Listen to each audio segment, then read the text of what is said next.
नमस्कार दोस्तों, आप सभी का स्वागत है ई नोशन में। और आज हम करवाने वाले हैं आप सभी को क्लास 11th का पार्ट 2 चैप्टर 2 लेखन कला और शहरी जीवन।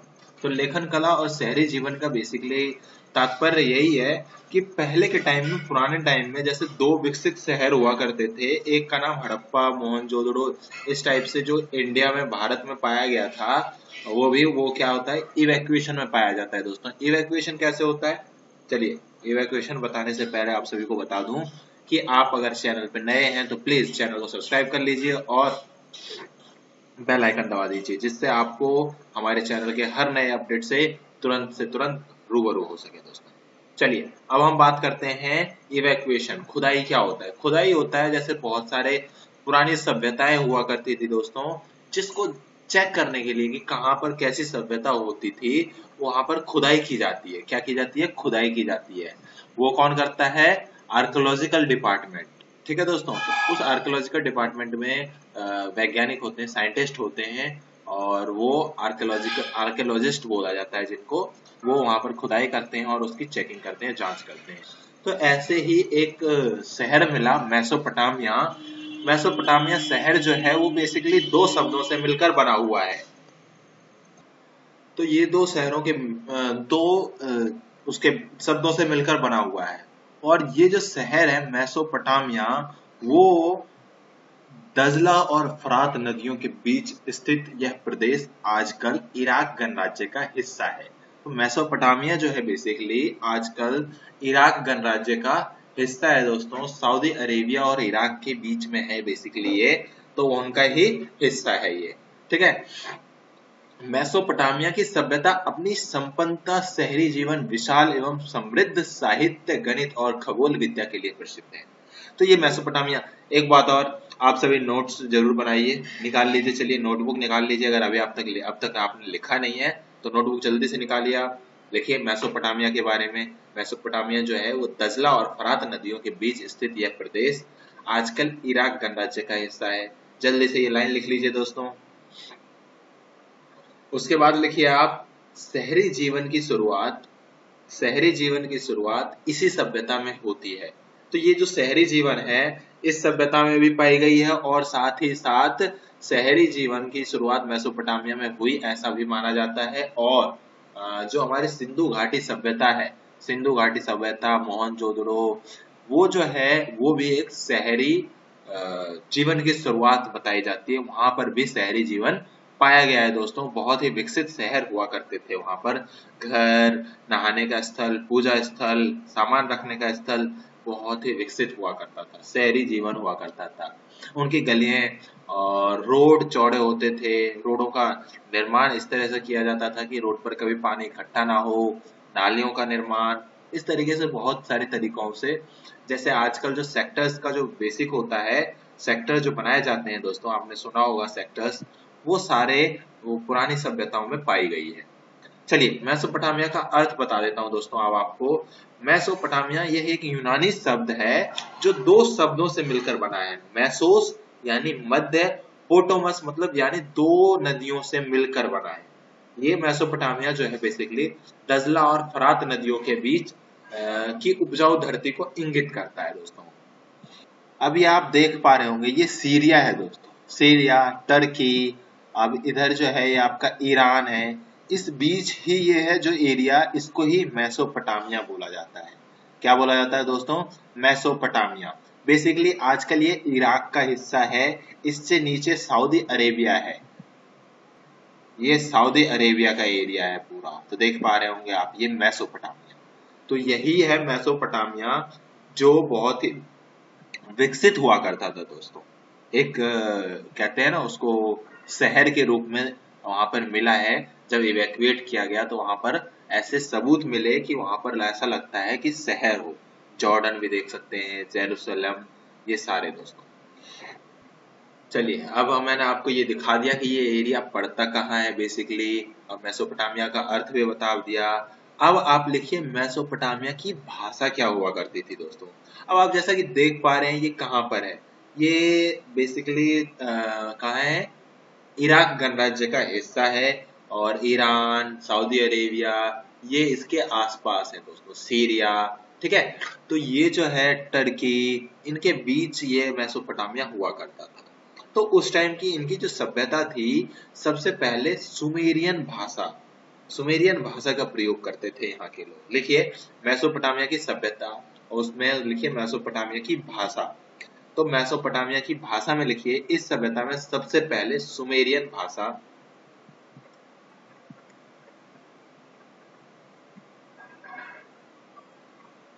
उसके बाद अकदी भाषा और बाद में अरामाइक भाषा बोली जाती थी। अगला पॉइंट डाल के लिखिए 1400 ईसा पूर्व। अब ये ईसा पूर्व आप सभी को पता होगा कि ईसा पूर्व का मतलब है, देखिए जीरो जो है ईसा का जन्म तिथि मानकर उससे पहले ईसा पूर्व और उसके बाद ईसा माना जाता है दोस्तों, ठीक है। इससे धीरे धीरे अरामाइका भाषा का प्रवेश हुआ। तो 1400 ईसा पूर्व अरामाइका भाषा का प्रवेश हो चुका था दोस्तों। यह हिब्रू भाषा से मिलती जुलती है और 1000 ईसा वर्ष पूर्व के बाद यह व्यापक रूप से बोली जाने लगी थी। आज भी इराक के कुछ भागों में बोली जाती है कौन सी भाषा? अरामाइका भाषा, ठीक है। लिख लीजिए जल्दी से।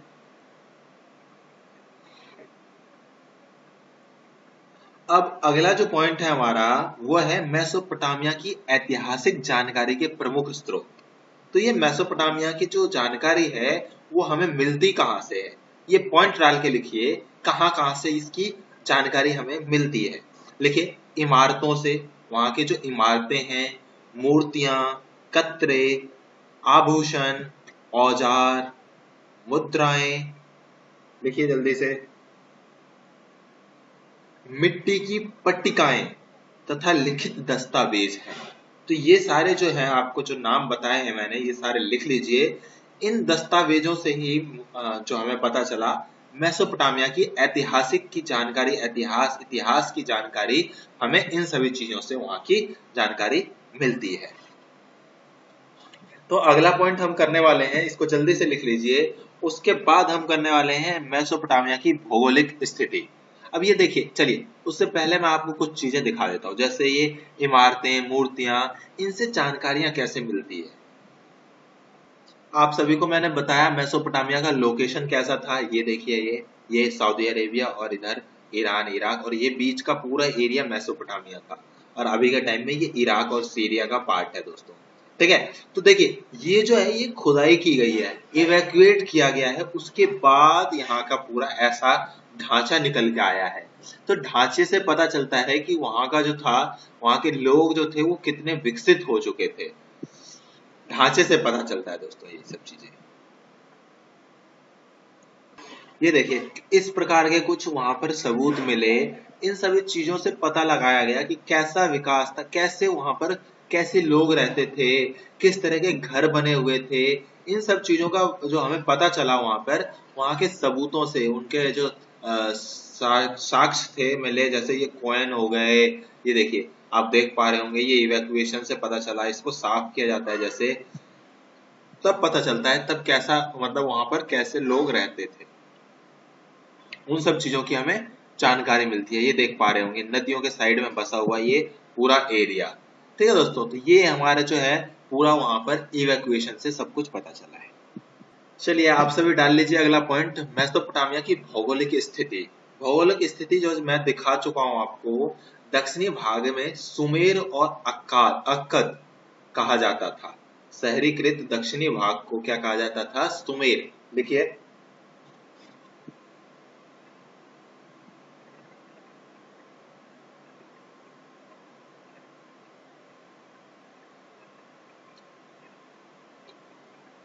और अक्काद कहा जाता था। बाद में इस भाग को बेबीलोनिया कहा जाने लगा। जल्दी जल्दी डालते जाइए पॉइंट दोस्तों, मैं चैप्टर कंप्लीट करवाऊंगा जल्द से जल्द, और ये आपके लिए बहुत इंपॉर्टेंट है। अगर आपने इससे पढ़ लिया तो एग्जाम में अच्छे से अच्छे मार्क्स ला सकते हैं। इनको बस आपको याद करना है, समझना है, और कुछ नहीं करना। आपको रट्टा मारने के लिए बताया ही नहीं जा रहा। इन सब चीजों को आपको बस देखना है अच्छे से। मैं आपको एक वर्चुअलाइज करवा के, कोशिश रहेगी कि मेरी वर्चुअलाइजेशन करवा दिया जाए आपको। मैं सुमेर और अक्काद ये सारे शहर हैं वहां के बता रहा हूँ। जैसा कि इसके उत्तरी भाग को असीरियाइयों के कब्जा होने के बाद असीरिया कहा जाने लगा, जो कि अब जो है वहां पर सीरिया कहा जाता है उस एरिया को। तो पहले क्या कहा जाता था, उत्तरी भाग को असीरियाओं के कब्जे में होने की वजह से असीरिया कहा जाने लगा। अब देखिए, इस सभ्यता में नगरों का निर्माण 3000 ईसा वर्ष पूर्व ही होने लग गया था, प्रारंभ हो गया था। लिखते जाइए जल्दी जल्दी। और आप, अगर मैं लग रहा है कि जल्दी जल्दी बोल रहा हूं तो मैं आप इसको क्या कीजिए, वीडियो को रोक के आप लिख सकते हैं, जल्दी से स्क्रीनशॉट ले सकते हैं, जो भी आपको जो तरीका लगता है। लेकिन आप सुनिए जरूर, एंड तक जरूर देखिए वीडियो को, क्योंकि मैं आपको बहुत सारी चीजें अच्छी अच्छी जानकारी की बताने वाला हूं। और आपको रट्टा बिल्कुल नहीं मारना है। रट्टे मतलब रट्टे से छुटकारा दिलाने आया हूं दोस्तों, मैं आपको रट्टा खत्म करने वाला हूं। ठीक है, चलिए अगला पॉइंट लिखिए। यहाँ स्टेपिस घास के मैदान है। स्टेपिस घास का मैदान भी यहीं पाया जाता है। अतः पशुपालन खेती की तुलना में आजीविका का अच्छा साधन है। ये देख पा रहे हैं आप स्टेपिस, ये सारी जो ये एरिया आपका ये घास का मैदान है। ये स्टेपिस जो है ये एरिया वही है। ठीक है दोस्तों, मेसोपोटामिया में ही हुआ करता था। ठीक है, तो ये स्टेपिस, अतः पशुपालन, वहां पशुपालन करना भी आसान हो गया। कृषि करना, व्यापार, आजीविका के विभिन्न साधन बहुत सारे मौजूद थे दोस्तों। तो भौगोलिक स्थिति होने का, अच्छा भौगोलिक स्थिति होने का बहुत सारा फायदा होता है। अब अगला पॉइंट आपको लिखना है, यहाँ के लोग जो है औजार बनाने के लिए कांसे का इस्तेमाल करते थे। कांसे का इस्तेमाल किया जाता था। ये कांसा जो पॉइंट है आप देख पा रहे होंगे, इसको नोट कर लीजिए। कांसा, यहाँ के उरुक नगर में एक स्त्री का शीर्ष मिला है जो सफेद संगमरमर को तराश कर बनाया गया है। तो आप समझ सकते हैं उस टाइम में सफेद संगमरमर को तराश कर किसी स्त्री का शीर्ष बनाया गया था। देखिए कितना विकसित था वो, जिसको वार का शीर्ष कहा जाता है, वार का शीर्ष। तो कांसे का इस्तेमाल किया जाता था औजार बनाने के लिए और शीर्ष बनाने के लिए, सिर बनाने के लिए बेसिकली संगमरमर का तराश कर बनाया गया था दोस्तों। अगला लिखिए, श्रम विभाजन एवं सामाजिक संगठन शहरी जीवन एवं अर्थव्यवस्था की विशेषता थे। तो देखिए श्रम विभाजन का बेसिकली मतलब है कि कौन क्या कार्य करेगा। सामाजिक संगठन शहरी जीवन एवं अर्थव्यवस्था की विशेषता है। तो वहां पर ये सारी चीजें अलग अलग, शहरी जीवन, सामाजिक संगठन, सब चीज की व्यवस्था, यही इसकी विशेषता है दोस्तों। वहां पर अलग अलग प्रकार की सारी चीजें मौजूद थी। श्रम विभाजन मतलब कौन क्या कार्य करेगा, सबके लिए डिस्ट्रीब्यूटेड था। अब यहाँ लिखिए अगला पॉइंट, यहाँ खाद्य संसाधनों तो समृद्ध थे परंतु खनिज संसाधनों का अभाव था, जिन्हें तुर्की, ईरान और खाड़ी पार देशों से मंगाया जाता था। तो देखिए ये जो खाड़ी पार देश जो थे वो तुर्की हुआ करते थे और ईरान, इन सभी देशों से, वहां से क्या मंगाया जाता था, खनिज संसाधन मंगाया जाता था, क्योंकि यहाँ पर खनिज संसाधनों का अभाव हुआ करता था। तो ये सारे देखिए कितने इंपॉर्टेंट पॉइंट हैं, लिखते जाइए जल्दी जल्दी। अगला है, यहाँ व्यापार के लिए परिवहन व्यवस्था अच्छी थी जलमार्ग द्वारा। देखिए वहां पे जैसा कि इसका नाम से हमने पढ़ा था, ये दो नदियों के बीच बना हुआ है, दो नदियों के बीच ये शहर है पूरा। तो वहां पर व्यापार जो होगा वो जलमार्ग द्वारा होता था। पुराने टाइम में जितना भी व्यापार होता था, आज के टाइम में भी सबसे ज्यादा व्यापार जो है जलमार्ग के द्वारा ही होता है। तो पुराने टाइम में भी परिवहन की व्यवस्था जो थी वो अच्छे जलमार्ग द्वारा थी।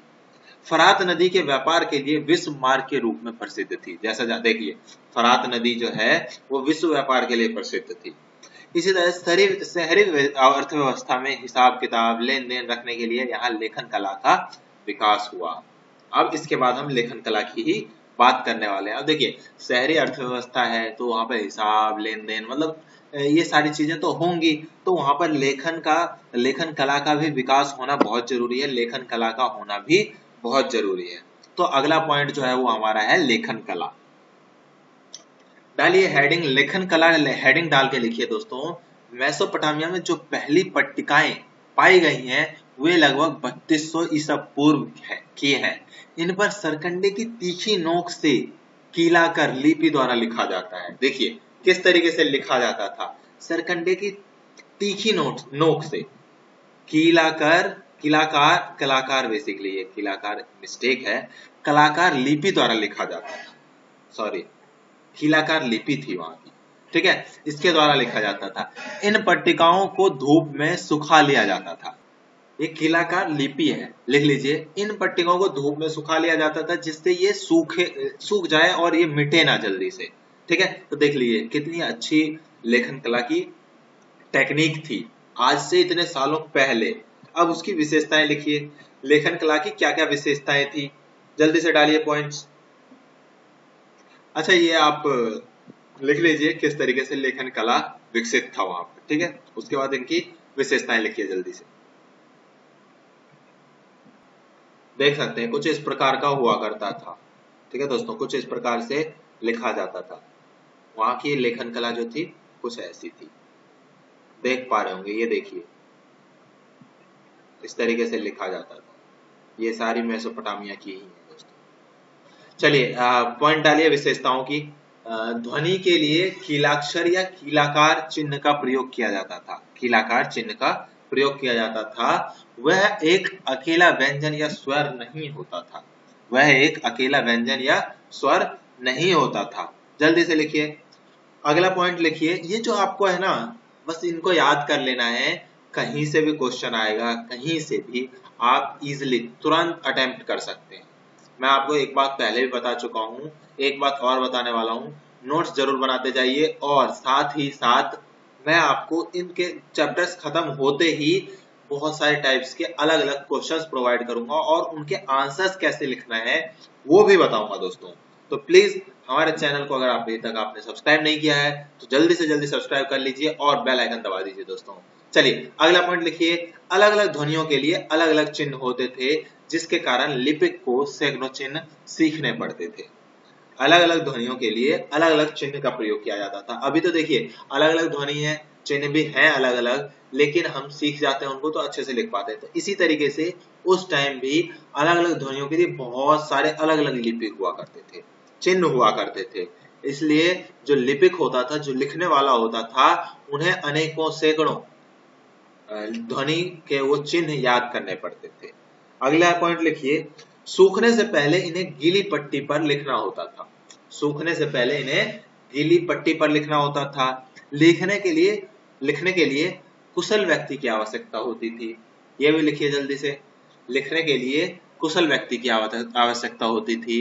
इसमें भाषा विशेष की ध्वनियों को एक दृश्य द्वारा देना होता था। भाषा विशेष की ध्वनियों को एक दृश्य द्वारा देना होता था।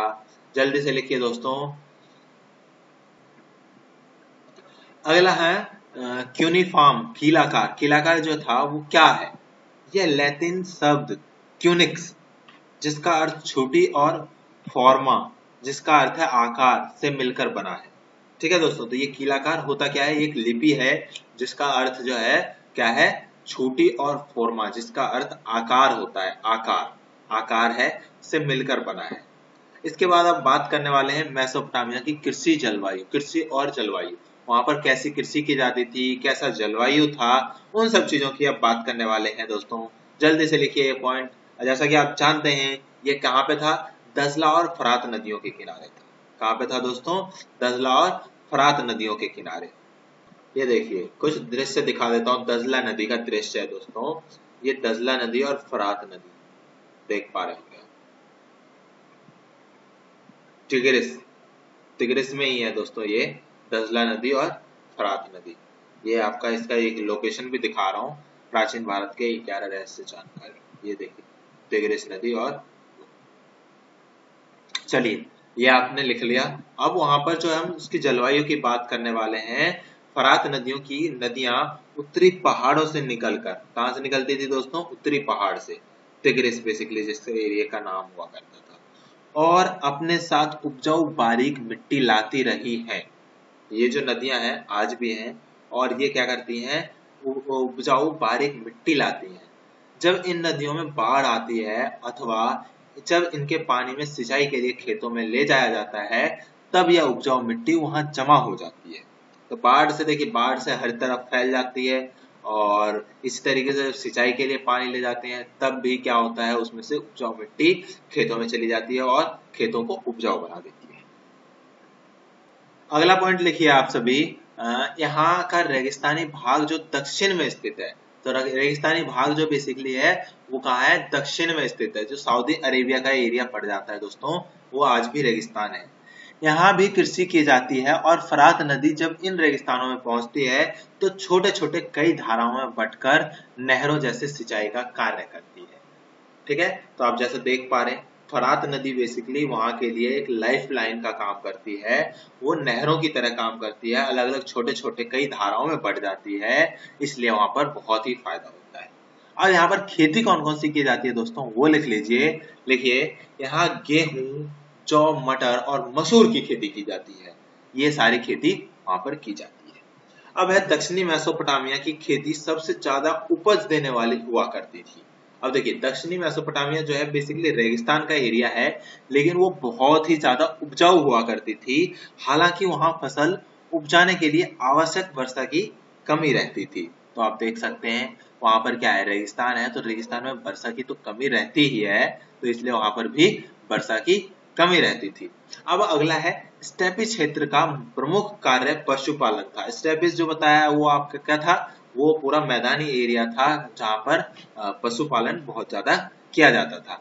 यहाँ खेती के अलावा भेड़ बकरियां स्टेपी घास के मैदानों, पूर्वोत्तरी मैदानों और पहाड़ों के ढालों पर पाली जाती थी। तो दिखाया था मैंने स्टेपिस आपको, वहां पर कैसे कैसे पशुओं का पालन किया जाता था। ये देख पा रहे होंगे आप, कुछ इस प्रकार से वहां पर पशुओं का पालन किया जाता था दोस्तों। वहां पर बहुत ज्यादा खेती हुआ करती थी, देख पा रहे हैं आप।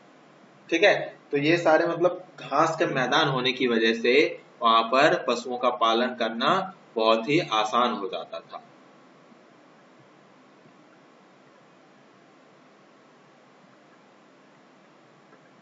देख पा रहे होंगे ये आप, विश्व के प्रमुख घास के मैदान कहाँ कहाँ हैं। डाउन्स है ऑस्ट्रेलिया में है, ये प्रेयार अमेरिका में है, पंपास अर्जेंटीना में है, चेल्स दक्षिण अफ्रीका में है और स्टेपी जो है यूरेशिया बोला जाता है इसको, कहाँ है, यूरेशिया में है बेसिकली।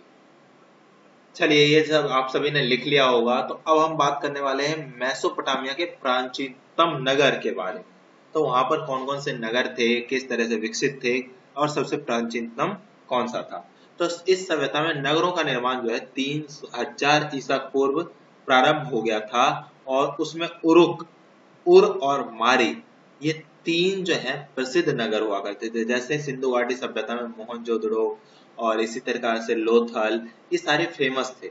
तो वहां पर भी क्या थे, उरुक, उर और मारी, इसके प्रसिद्ध नगर हुआ करते थे। यहाँ उर नगर में नगर नियोजन पद्धति का अभाव था, गलियां टेढ़ी मेढ़ी एवं संकरी थी, जल निकास प्रणाली अच्छी नहीं थी। कौन से नगर में, उर नगर में। उरवासी घर बनाते समय शकुन और अपशकुन पर विचार करते थे। ठीक है, लिखते जाइए जल्दी जल्दी। अगला पॉइंट लिखिएगा 2000 ईसा पूर्व। पहले हम बात कर रहे थे 3000 ईसा पूर्व की और अब हम बात करने वाले हैं 2000 ईसा पूर्व की। 2000 ईसा पूर्व के बाद फरात नदी की ऊर्ध्वाधर पर मारी नगर शहरी शाही राजधानी के रूप में फला फूला। तो मारी नगर जो था उसको शहरी राजधानी के रूप में बना दिया गया और वहां पर फला फूला। यह अत्यंत महत्वपूर्ण व्यापारिक स्थल का पर स्थित था। वहां पर जो व्यापारिक स्थल था वो बहुत ज्यादा हुआ करता था और इसके साथ साथ इसके कारण ये बहुत ज्यादा समृद्ध और कुशल था। यहाँ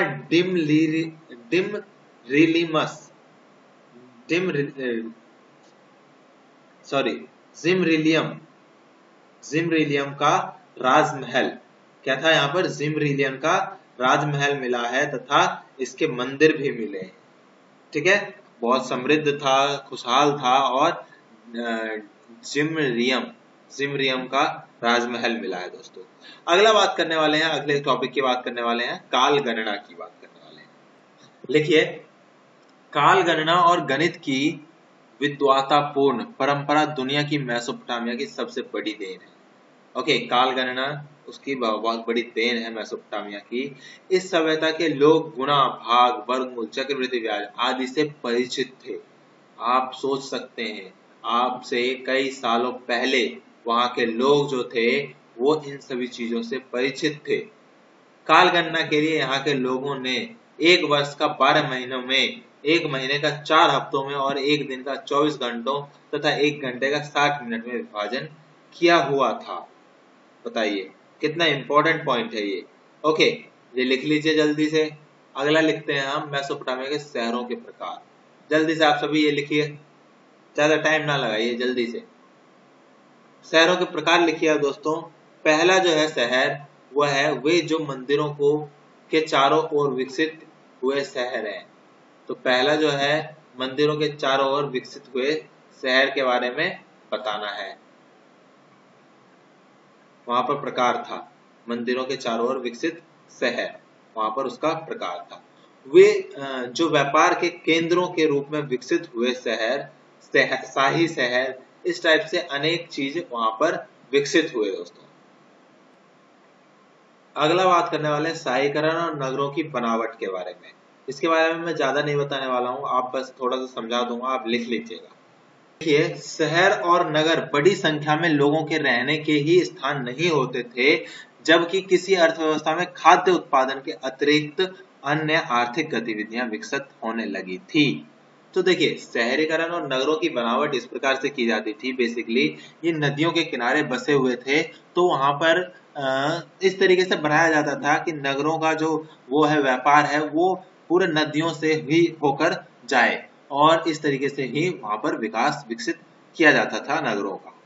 अगला चलिए बात करते हैं, ये लिख लीजिएगा, पूरा पॉइंट याद कर लीजिएगा अच्छे से, बहुत ही इंपॉर्टेंट है। शहरी जीवन की कुछ विशेषताओं के बारे में हम बात करने वाले हैं दोस्तों। चलिए लिखिए पॉइंट। शहरी जीवन में श्रम विभाजन होता था, ये पहले भी बता चुका हूँ, इस वीडियो में ही हम ये पॉइंट कर चुके हैं। एक बार और लिखिए, शहरी जीवन में श्रम विभाजन होता था। विभिन्न कार्य से जुड़े लोग आपस में लेन देन के माध्यम से जुड़े रहते थे। शहरी विनिर्माताओं के लिए ईंधन, धातु, विभिन्न प्रकार के पत्थर, लकड़ी आदि जरूरी चीजें भिन्न भिन्न जगहों से आती थी। जल्दी जल्दी लिखते जाइए दोस्तों, कहाँ कहाँ से आती थी, वहां का शहरी जीवन में क्या विशेषताएं थी। ये बहुत सारी चीजें इंपॉर्टेंट लिखवा रहा हूँ, आप लिखते जाइए। अगला लिखिएगा, मेसोपोटामिया के शहरों में माल की आवाजाही वो किस प्रकार से किया जाता था, कैसे किया जाता था। लिखिए, मेसोपोटामिया में जो माल की आवाजाही थी वो खाद्य संसाधनों चाहे कितनी भी समृद्ध रहे हों, उसके यहाँ खनिज संसाधनों का अभाव था। तो ये देखिए, मेसोपोटामिया के यहाँ खनिज संसाधन का अभाव था। ठीक है दोस्तों, लिख लीजिए। दक्षिण के अधिकांश भागों में औजार, मोहरे, मुद्राएं और आभूषण बनाने के लिए पत्थरों की कमी थी। लिखते जाइए। इराकी खजूर और पोपलार के पेड़ों की लकड़ी, गाड़ियों के पहिए या नावें बनाने के लिए कोई खास अच्छी नहीं थी। औजार पत्र या गहने वाल बनाने के लिए कोई धातु वहां उपलब्ध नहीं थे। अगला पॉइंट लिखिए दोस्तों, मेसोपोटामिया लोग संभवतः लकड़ी, तांबा, रांगा, चांदी, सोना, सीपी और विभिन्न प्रकार के पत्थरों को तुर्की और ईरान अभाव खाड़ी अथवा खाड़ी पार के देशों से मंगाते थे, जिसके लिए वे अपना कपड़ा और कृषि जन उत्पाद काफी मात्रा में उन्हें निर्यात करते थे। ठीक है, ये पॉइंट्स बहुत इंपॉर्टेंट है, देख सकते हैं। ये व्यापार का जो था वो एक वो बेसिक जो बोलते हैं, बेस बोलते हैं, वो था। अगला है परिवहन। परिवहन का सबसे आसान और सस्ता साधन जल मार्ग था। परिवहन का सबसे आसान और सस्ता साधन क्या था? जल मार्ग था।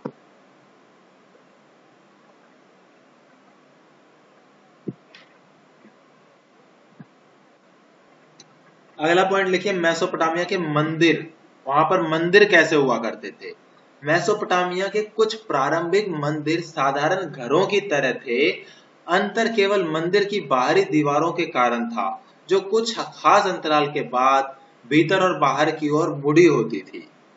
और चंद्र तथा इन्नाना, प्रेम एवं युद्ध की देवी, यहाँ की प्रमुख देवी देवता थे। ये कच्ची ईंटों का बना हुआ होता था। कैसी ईंटों का बना हुआ होता था? कच्ची ईंटों का बना हुआ होता था।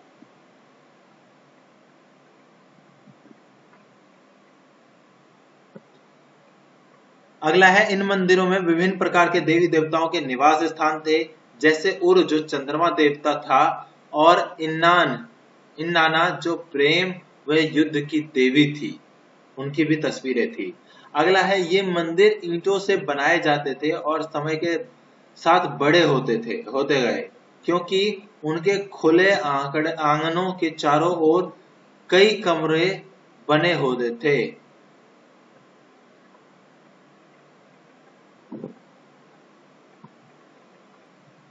अगला लिखिए, कुछ प्रारंभिक मंदिर साधारण घरों से अलग किस्म के नहीं होते थे, क्योंकि मंदिर भी किसी देवता का घर ही होता था।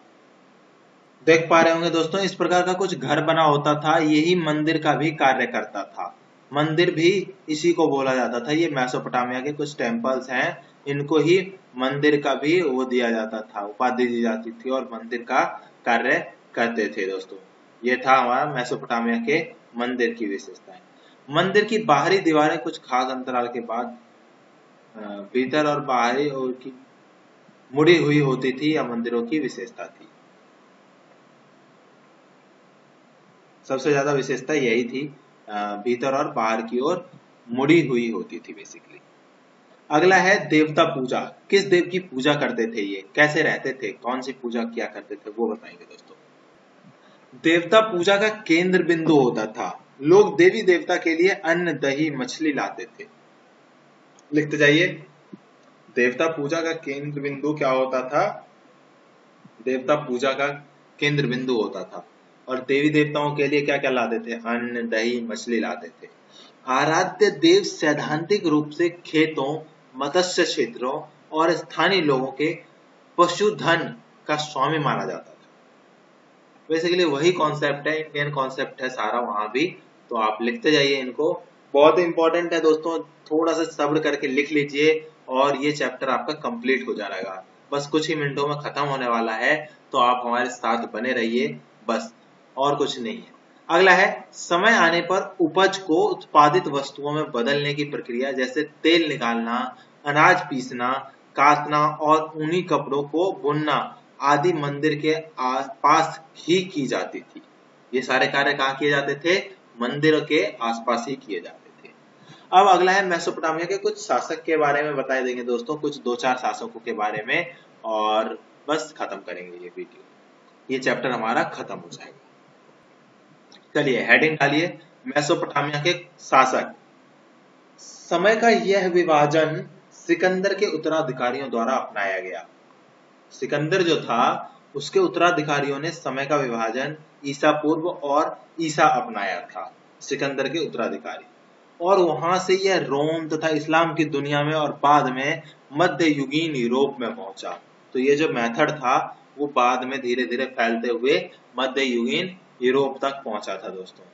ठीक है, अगला है गिलगेमिस। गिलगेमिस जो है उरुक नगर का शासक था, महान योद्धा था, जिसने दूर दूर तक के प्रदेशों को अपने अधीन कर लिया था।